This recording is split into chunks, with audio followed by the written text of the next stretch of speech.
బీడీ దాగోడు చర్చికి వస్తే సిగరెట్ కొట్టాడండి అనొద్దు. సిగరెట్ మానిపించు చేతనైతే.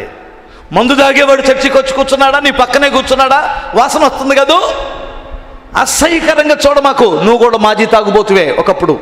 వాడిని మందు చేతనైతే మందు మానిపించడానికి ప్రయత్నం చెయ్యి.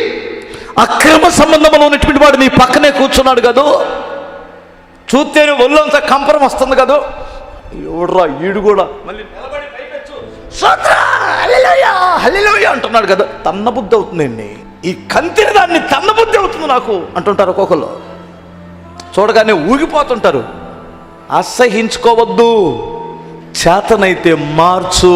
అందుకే దేవుడు నిన్ను సంఘములో ఉంచాడు. వారిని చూసి నువ్వు పాడవటం కాదు, నీలో ఉన్న ప్రభావం ఆ మనిషిలోనికి వెళ్ళిపోవాలి. దేవునికి స్తోత్రం.